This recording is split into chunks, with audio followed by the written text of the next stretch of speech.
What would you think if you could attend a college class completely free of tuition? Well, millions of people around the world are doing just that by taking classes from top universities through massive open online courses, otherwise known as MOOCs. Heather Burgiss explores how the University of North Carolina system is jumping into the waters of this newest online learning wave. It's only the second class meeting for students in Professor Don Hornstein's environmental law class at the University of North Carolina at Chapel Hill. And the thing I like about it is you're making principled decisions. Professor Hornstein is known on campus as an engaging professor, and now the whole world can tap into his knowledge on environmental law and policy free of charge in an online class called a MOOC. And I'm always open to new ideas, and frankly, you ask any classroom teacher, the idea of getting in front of 20,000 people and sharing some of the knowledge that we have and the enthusiasm we have for our subjects is pretty much like catnip. MOOC stands for Massive Open Online Courses, and it's such a new trend in higher education. MOOC recently got recognition as a word in the dictionary.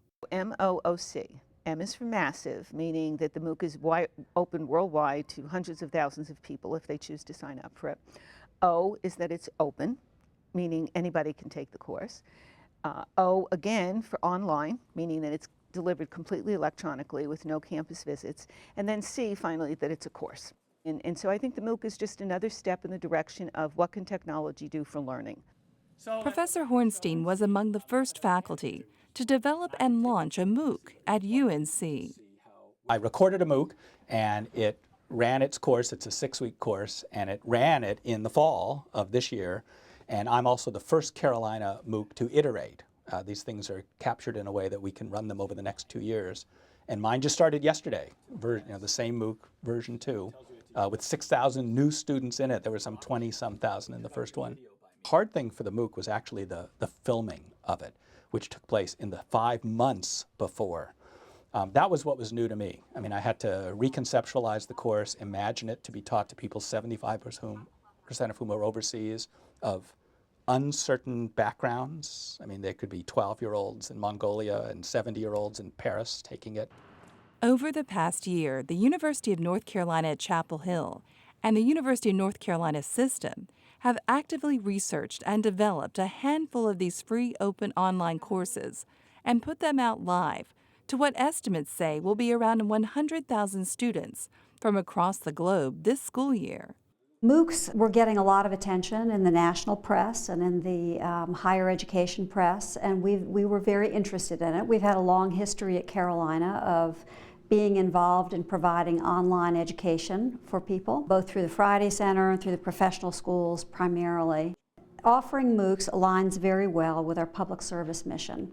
It also aligns very well with our teaching and our research missions. And essentially what we wanted to do was extend the intellectual resources of the university to an even broader public, and in this case, to a worldwide public. In the broader university mission, it is to serve the citizens of North Carolina. And so therefore, a MOOC, because of its massiveness, because of its openness, serves the citizens of North Carolina who are interested in taking it. And that's been the case for the MOOCs at Chapel Hill, the MOOCs at State.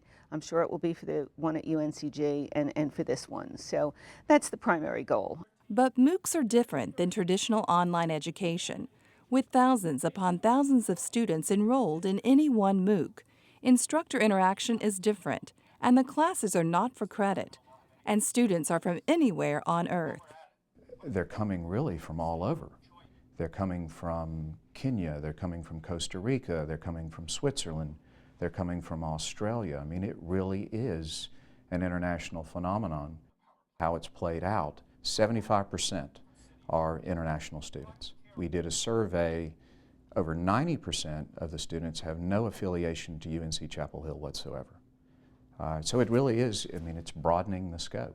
And for the Friday Center, offering and supporting the free online courses continues the mission of outreach and the idea of the citizen classroom. When you look at the message boards, these virtual communities start to come together. I think it is UNC's responsibility as a flagship institution realizing that the world is a global world now, to reach out to it, realizing that it goes beyond Chapel Hill and beyond North Carolina and beyond the U.S. And reaches out across the globe. I think we have a responsibility to that. While UNC Chapel Hill is using the Coursera technology platform and site to deliver its MOOCs, the University of North Carolina system has partnered with SAS and Jim and Ann Goodnight to develop the technology to run the free courses and provide data for research on this new venture. We believe in the UNC system's academic leadership, and we want to do everything that we can to facilitate the technical execution of the MOOC. Not only will technology enable universities to reach a new audience, but through analyzing usage data, educators will have a wealth of information about students' online learning. With this information, each MOOC can be better tailored to provide the most impact. And even with new MOOCs in development, the verdict is still out on what impact, if any, these free online classes will have on higher education. Do I see the university system, the university walls crumbling anytime in the future? Absolutely not. That experience is critical to education. Education doesn't exist electronically. It exists physically. It's real. But I do see education changing, and I see more students taking advantage of not just MOOCs, but online courses in general.